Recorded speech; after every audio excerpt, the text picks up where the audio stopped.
La clase es bioelementos. Para comenzar, los bioelementos son todos aquellos elementos que componen a los seres vivos. Desde los seres vivos más pequeños, que son las células, hasta los seres vivos más grandes, que somos aquellos que somos pluricelulares, estamos conformados por los mismos elementos.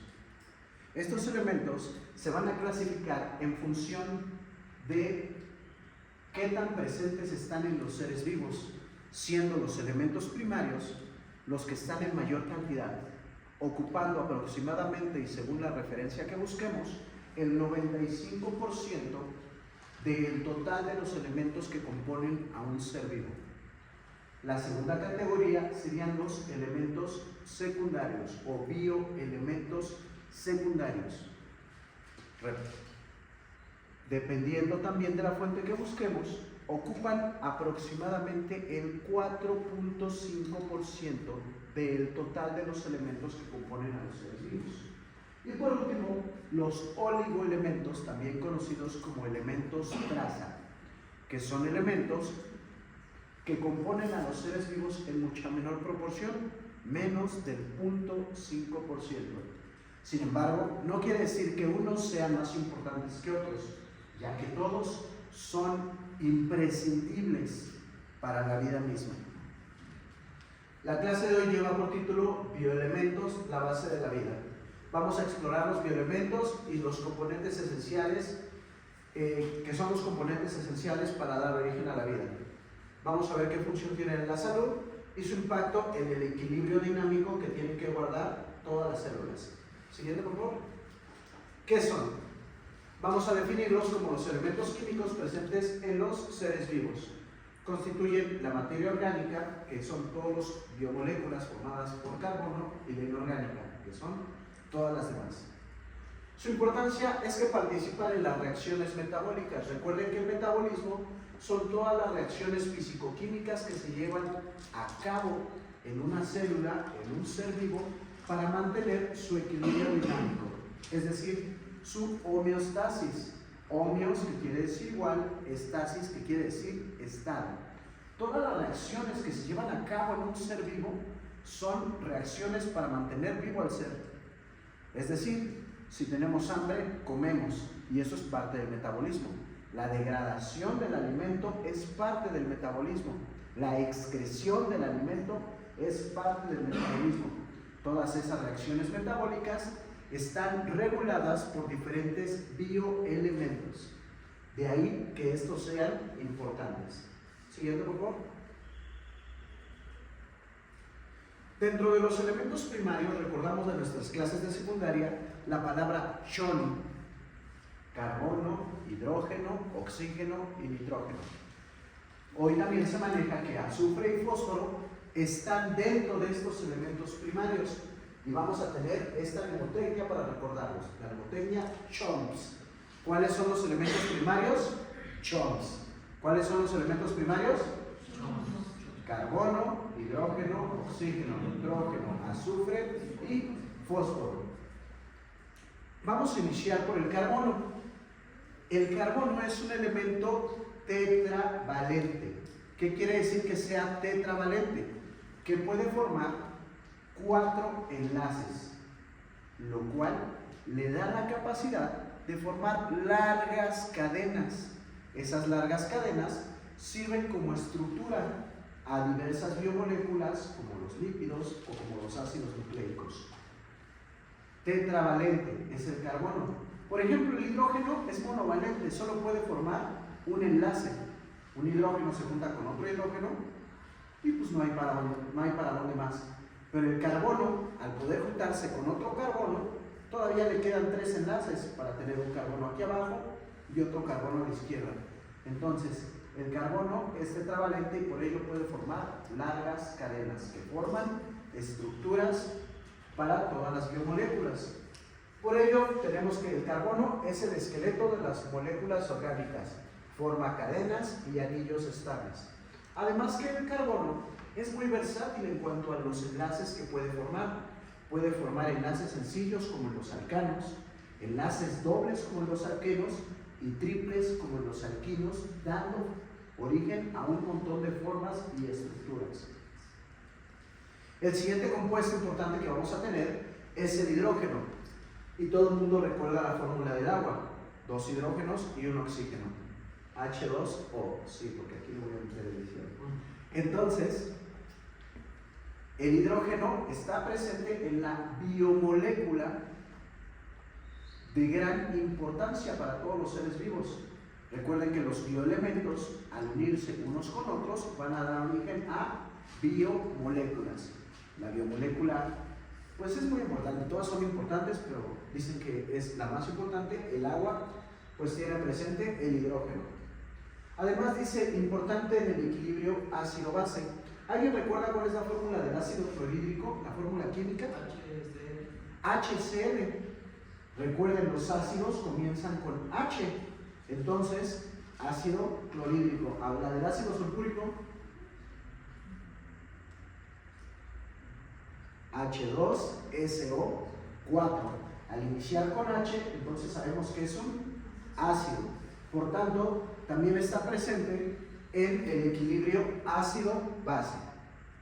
Siguiente, el oxígeno.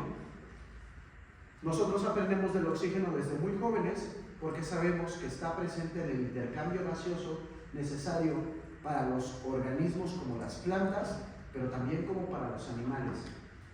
El oxígeno permite esos procesos respiratorios y también de fotosíntesis. Componente pues también del agua, ya quedamos que era H2O, y de muchas otras moléculas orgánicas. El nitrógeno, cuando nosotros vemos la estructura de los aminoácidos, de hecho el grupo amino tiene fórmula química NH2 o NH3, tiene nitrógeno presente. Esos aminoácidos, al unirse unos con otros, van a dar origen a unas estructuras de mayor complejidad que se llaman ¿cómo? ¿Cómo se llaman las estructuras formadas a partir de aminoácidos? No. ¿Fuerte? Proteínas. Las proteínas se forman a partir de los aminoácidos. Los aminoácidos tienen en su estructura componentes de nitrógeno. Un aminoácido está formado por un grupo amino, que es donde está el nitrógeno, y un grupo carboxilo. En el carboxilo tenemos carbono y oxígeno, otros bioelementos importantes. Siguiente, por favor. Fósforo y azufre los vamos a abordar un poco más adelante. Bioelementos secundarios. ¿Recuerdan qué porcentaje del total de los elementos de la vida eran elementos secundarios? 4 tipos aproximadamente, y según la referencia, porque hay varias referencias, hay que buscar la más adecuada, pero pues siempre está por ahí del 4.5%. Son elementos que están en menor cantidad, pero que son igual de importantes. Entre ellos podemos tener, a ver, yo señalo y ustedes me dicen qué elemento es. Calcio, sodio. Escucho fósforo y escucho potasio. ¿Cuál es? Potasio. Este es potasio. ¿Magnesio o manganeso? Magnesio. Y finalmente, ¿cómo que calcio? Calcio en este. Cloro. Finalmente, cloro. Calcio. Recuerden que el calcio es necesario para huesos, dientes y también para las contracciones musculares. Tenemos al sodio, un regulador del equilibrio hídrico, mediante un fenómeno físico que se llama ósmosis. El agua se transporta de donde hay menor a mayor concentración de sales. Por ello, cuando nosotros sudamos, ¿a qué sabe el sudor? Sabe a sal. Para que el sudor pueda salir, está regulado por una concentración de sales.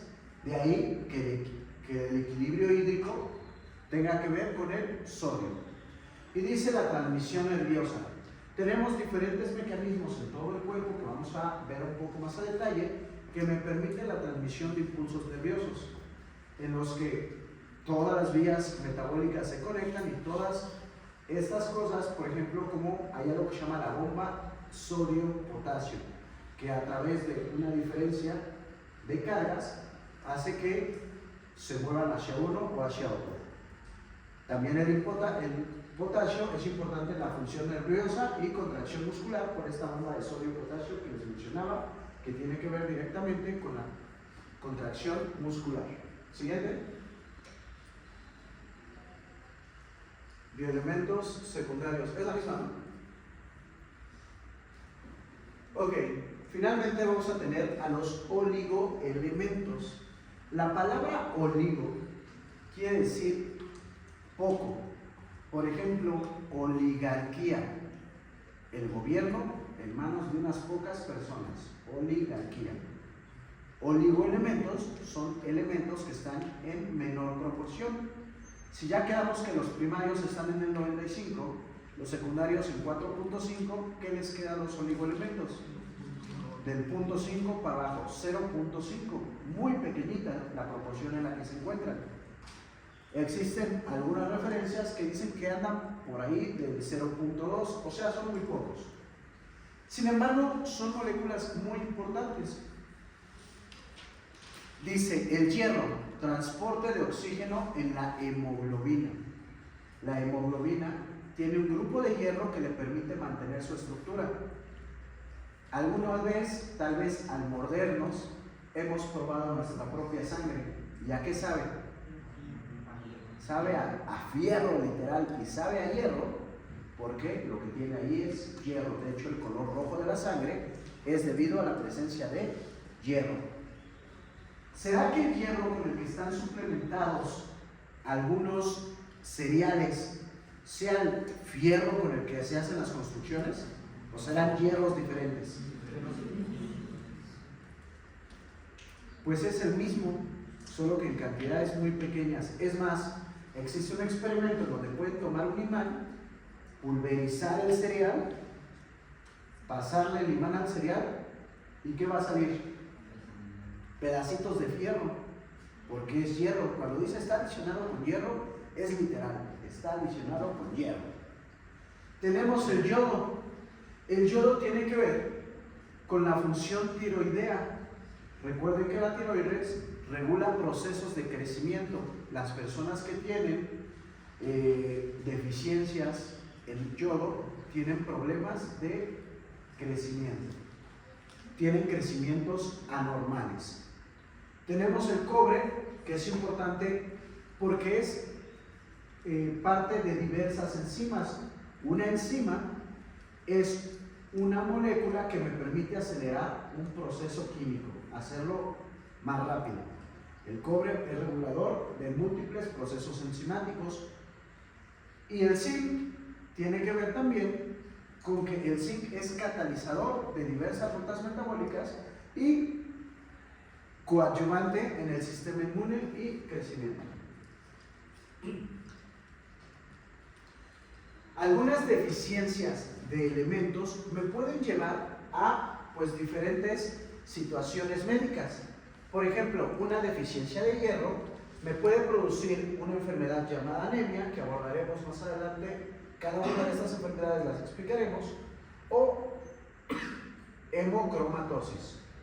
El yodo, que estaba implicado con la tiroides, me puede producir su deficiencia óseo o hipertiroidismo. Calcio, su deficiencia me puede producir problemas como osteoporosis o hipercalcemia. Entonces, cada una por deficiencia o por exceso. Es decir, no debo tener ni menos ni más, sino las cantidades justas que requiere el organismo. Siguiente. Ok, tenemos aquí algunos ejemplos de dónde podemos obtener diferentes elementos. Hierro y magnesio, rico o muy presente en las espinacas. ¿De dónde podemos obtener el yodo y el calcio? El pescado es una fuente importante para el yodo y el calcio, por lo que debemos incluirlos en nuestras dietas. Muchas veces, en especial las dietas mexicanas, incluyen mucha carne, pero muy poco pescado. Y con carne me refiero a las carnes rojas y a las carnes blancas. Pero es lo que no incluye el pescado, ¿no? Entonces requerimos incluir pescado. Y de las nueces, de las diversas variedades de las nueces que hay, podemos obtener zinc y cobre. No son los únicos ejemplos, podríamos hacer una tabla en donde pusiéramos todos los alimentos, cuáles son los oligoelementos, los bioelementos secundarios y bioelementos primarios que podemos obtener de cada una. ¿De dónde podemos obtener zinc? De las nueces, pongan atención. ¿Sale? Bien, entonces, siguiente. Entonces, ¿cuál es la importancia de tener una dieta equilibrada? Que yo coma mucho de algo quiere decir que me va a hacer mejor, que me va a tener más saludable. No, todo en exceso es malo. Decía Paracelso, la dosis hacia el veneno. Por tanto, el exceso no es correcto, pero tener o consumir cantidades inferiores a las necesarias también va a ser malo. Por ello, nosotros tenemos que tener moderación, no comer más, conciencia, conocer las necesidades individuales de nutrición. Y por último, no limitarnos a comer un solo tipo de alimentos, sino tener una variedad de alimentos para que podamos obtener todos los alimentos que necesitamos para una regulación metabólica eficiente. Ok, finalmente vamos a cerrar con este cuestionario que pues ustedes resolverán y ustedes no. Así que, hasta luego.